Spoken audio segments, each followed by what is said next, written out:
Okay, so initially first we saw the introduction of Devi Narayaneeyam. Further, we also saw how the 41 Dashakams are divided, what every chapter talks about. Now, let us look at the meanings of each Dashakam. Dashakam 1, the Shloka audio is already there, so let's look at the meanings. So, Dashakam 1 specifies Devi Mahima, or the greatness of the goddess. So, here, wherein the goddess here is revered as Parashakti, or the divine power, one who grants various boons also to devas, humans, gurus in the sense sages, asuras, and so on. And just as last time we talked about the concept of Purusha and Prakriti, Purusha is, or Shiva Shakti, Saundarya Lahari, those who are familiar, as written by Adi Shankaracharya, you have the first shloka itself. Shiva Shaktya Yukto Yadi Bhavati Shaktah Prabhavitum. Shivaha Shakti Yuktaha, meaning the combination of Shiva and Shakti together, only then the world survives. Similarly, here, if goddess is Prakriti, Shiva, Vishnu, or whoever it is Purusha. So, a simple example for that we would have already discussed. We have this physical body also that is given to us: eyes, ears, nose, hands, feet. Everything is there, but if there is no life, it is just a body, right? Bharya bibhyati tasmin kaye. Adi Shankaracharya highlights in Brajagovindam, saying that once life goes away, once prana goes away, one's own wife, Bharya bibhyati tasmin kaye. Your body that is there, your wife also will be afraid of that. Once a person dies, however close that person might be, he or she, my mother, my grandmother, my children, or my wife, husband, whoever it is, person dies, that's it, right? We don't keep it, no, he is my very close family member, or I'm very close to him, I will always keep his body lifelong. We don't do.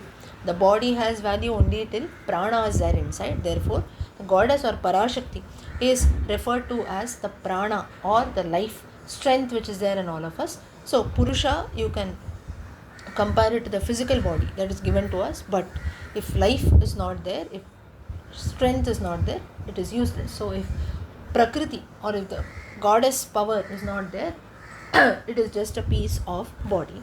So here, therefore, when we talk about Devi Mahima, the goddess clearly shows to the world that she is neither one thing, saying that she is neither this, she is neither that. You cannot specify the goddess at all. She is everything. Her Mahima is everything. If the grace of the goddess is not there, nobody can do anything. So this is like the, you can say, gist or a summary of Dashakam 1.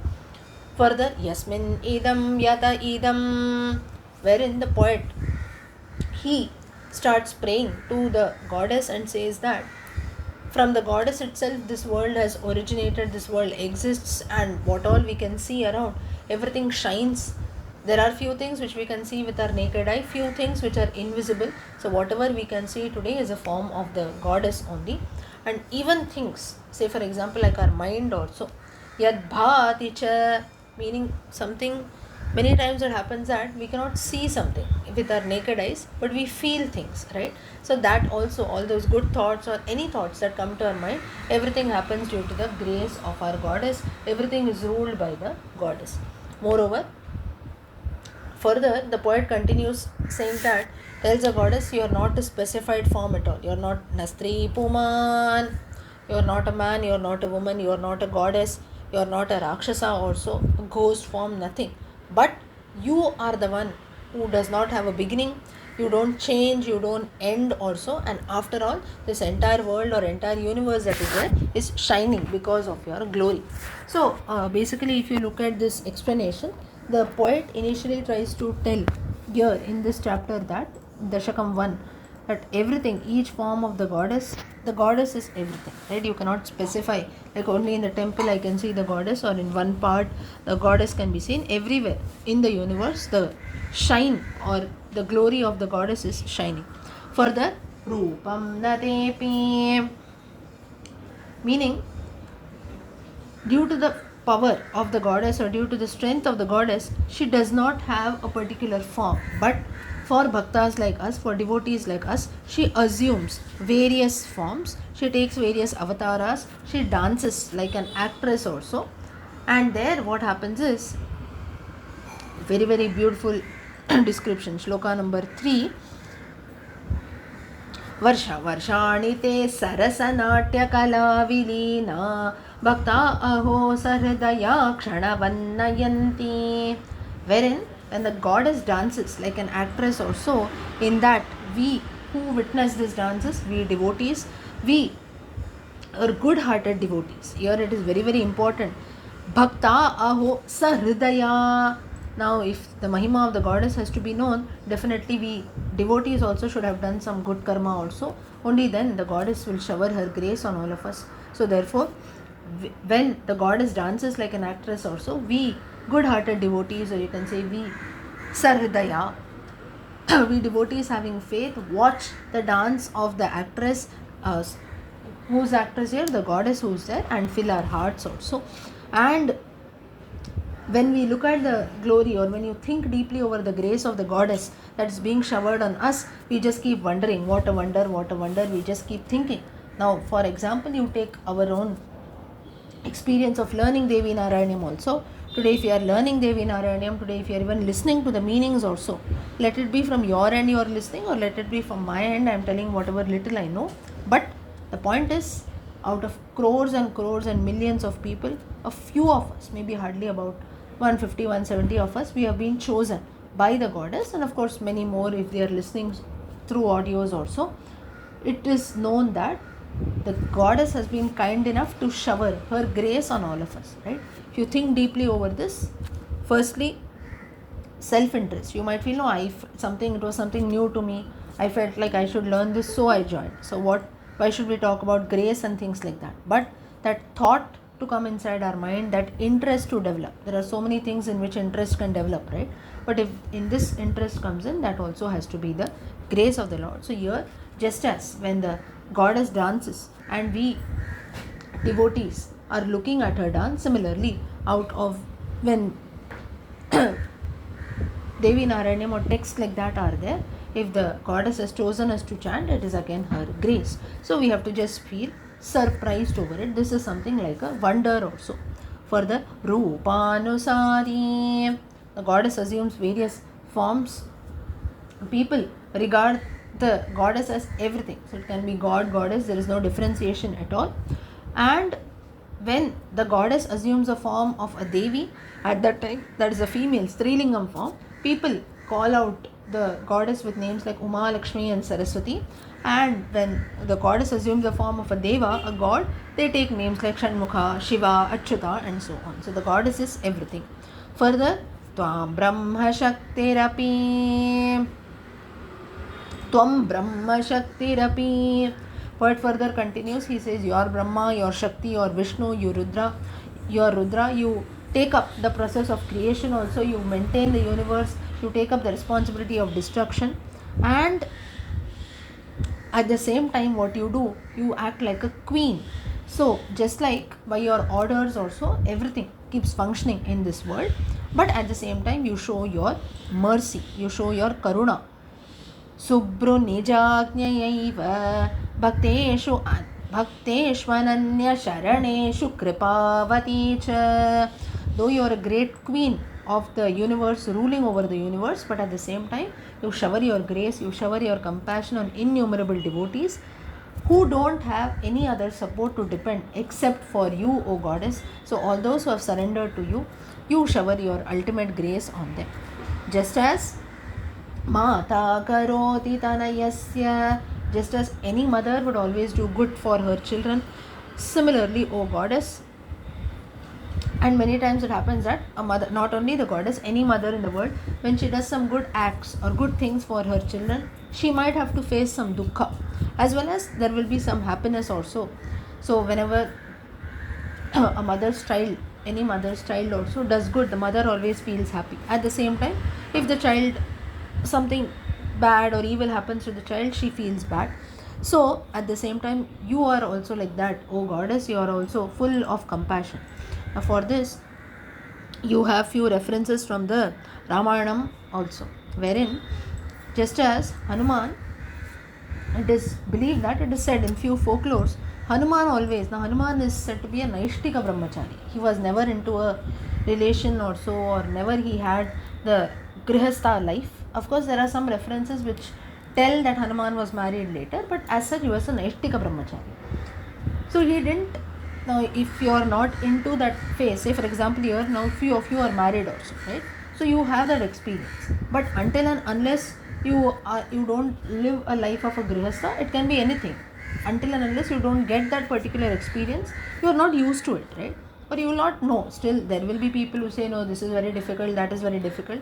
But until and unless we stay or we are in that stage, we will not able to actually know what it is. So the same thing happens with Hanuman also. Now in those times, it was a time wherein one man also used to have many wives, or vice versa. You have Dasharatha's experience, or maybe Draupadi's experience, and so on. So it was very common. So, but in the case of Rama, Ekapatni Vrata, and Rama was wailing, he was very much sad when he lost Sita. So at that time, Hanuman, it seems, he had a deep thought inside saying that why this man is crying for his wife. There are so many people around, one is gone, you find another and be there. And this thought was known to Rama. If a bhakta has a thought in his mind, Bhagavan immediately comes to know about that. He had this thought in his mind, but Hanuman was a dasa, Hanuman was a bhakta. So this thought randomly came in. He was also not wrong at his place, saying that why for one woman you have to cry? She is also happy, let her be there with Ravana. If you are so sorrowful, you find another partner and live along. But then it seemed this thought of Hanuman changed completely when he met Sita and Ashokavanam.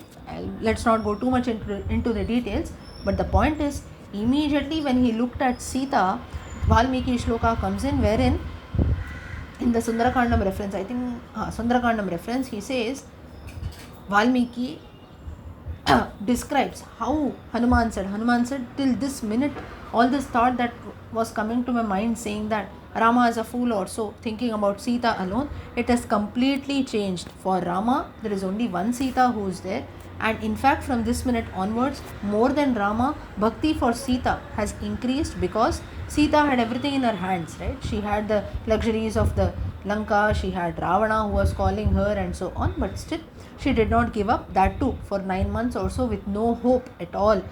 10 months she was living there in Ashokavanam. Rama did not come, but that faith, that hope was there, saying that someone will definitely come, and it is not that easy. So looking at Sita, it seems Hanuman made a statement that I was so wrong thinking that this Rama is wailing for Sita, but definitely for that Rama there is only one Sita that is there. Moreover, there is another description. So this is a Mahima of the goddess, that's why I am giving you an example. Moreover, for Vishnu Rama also, the two eyes that are there, they represent Chandra and Surya for Bhagavan. For Vishnu, you see Chandra Surya Netra, but for the goddess it seems both are the moon only. Both represent coolness or beauty. That's why you go to any temple, you have to first go and visit the Devi Sannidhi, and then you go and visit the Lord's Sannidhi. It is believed that you go and pray to the Devi Sannidhi, half of your sins get washed away, it seems. The Lord doesn't even see. Now Bhagavan who is there, based on one's karma, no doubt, all of us, we get our good things, bad things, whatever, punishment, or all our wishes are fulfilled. But it seems that the Lord behaves this way. You go to him, you do 10 things, 10 wrong things, you get 10 wrong punishments.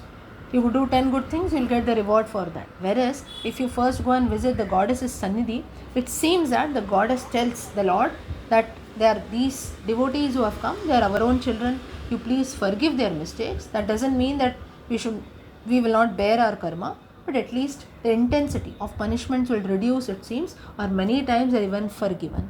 So the goddess, like one's own mother, she showers her grace, she showers her karuna on all devotees like us. So these are few examples that talk about the karuna of the goddess, the love that she showers on her devotees. Moreover, in another reference, it seems that the eyes of the goddess, or even God also, like a fruit, you take a fruit like an orange or any juicy fruit, you just squeeze it out, you see juice that comes in. That is nothing but the goddess or the god's eyes also. If you take an eye and if you squeeze it, it seems that rasam comes out. What is that rasam? It is karuna rasam. the juice of compassion which flows out, which the goddess showers on devotees like us. Though we have done innumerable papa karmas till today, if we are doing something good, if you are on the right path, all thanks to the goddess's grace. So this is these few examples. These are not a part of Devi Narayaneeyam. I just told you out of context, just so that we know the grace or the karuna of the goddess. Moreover, so therefore, she is the one who feels happy at our action. She is the one who feels sad when we do something wrong. And at the same time, depending on one's karma, proper results are also granted. Further, the verse number 7, author says, you are the one who showers the rain of, that is, I told you, the karuna arasam everywhere, and therefore devotees like you, what they do is, when you shower your grace, now grace can be in many forms, good thoughts or good actions also. That's when devotees sow the seeds of good karma. Now when, say for example, in the case of all of us, the goddess has showered her grace, goddess has showered her karuna varsha, you can say, the her compassion on all of us. That's why this thought came in, to learn Devi Narayaneeyam. Now she has sown the seed, but to grow this and to ensure that we make the best of it, that is in our hands. But like a bad seed, now not all seeds will not sprout, right? All seeds will not grow, all trees will not grow. Similarly, out of us also, few of us might learn. With the grace of the God, everyone should do it. But those who just leave it halfway, or those who don't make the best of it, even the goddess also cannot help it. But therefore, you are the one where, now here the goddess doesn't help. Now here, for this again you can take the example of the Gita also. Everywhere in the Gita, Krishna also does not force Partha, does not force Arjuna. Everywhere he says, me mataha, as per my opinion, yathechati tatha kuru, as you wish so you do. Why does Krishna do this is, or why the goddess also does? In any text you see, Sanatana Dharma, all the gods and goddesses or gurus also, their advice will always be this way. It is an advice, it is not an order, because they'll show you the right path, but till there they'll take you. Further, it's in your hands what you wish to do. Even after taking to that path also, if you don't do, that's your own wish that is there, that's your own ignorance. So there will be no forcing at all. That's why here the poet, he says, the author says, I'll not force you. The goddess is the one who is full of mercy, but at the same time she is not partial also. She is equal to everyone. She will not force you. Now here, further 8 onwards, where the goddess lives, that description is there. In the middle of an ocean, which Amrita Samudram, full of nectar also, the goddess lives in an island called Manitvipa, which is surrounded by various forts. Vividai Isudurgaihi. There what happens is, in between the 3 worlds also, the goddess resides there in the form of Parvati with a smiling face. Further, the sins of a man, they are all washed away when he chants your Nama loudly, it seems, and without a sense of, you can say, now sometimes what happens is, by mistake also we might chant something wrong, or we might speak something wrong, but the goddess does not think of all that. No doubt purposely we should not do it, but if it is full of bhakti and without unknowingly if you are chanting maybe something wrong also, the goddess hears that patiently. And one who completely surrenders himself or herself to the goddess, just as sun, take very beautiful description again, just as sun that is there takes away the darkness, similarly saswanyagani vidhunoti yathata morkaha arkaha, another name for the sun. Just as sun takes away the darkness, similarly all our ajnanam that is there, all the sorrows which are there, all our sins also, everything will be taken away by the gods. Last shloka, Dashakam 1, or those who are detached from all kinds of pleasures also, they recognize the goddess as a one with qualities, various qualities, without qualities also. That is a goddess who is there. Goddess is everything, right? There will be no discrimination at all of guna, dosha and so on. And but at the same time, those who are attached to small things, they will not be able to realize your mahima, O Lord. But O goddess, but here the poet says, I wish to understand you here and now, in this samsara itself, in this world itself. So O goddess, who नेया भवत्वमिह मे भवतापहन्त्रीं भक्तिं ददस्व वरदे परिपाहि मां त्वं.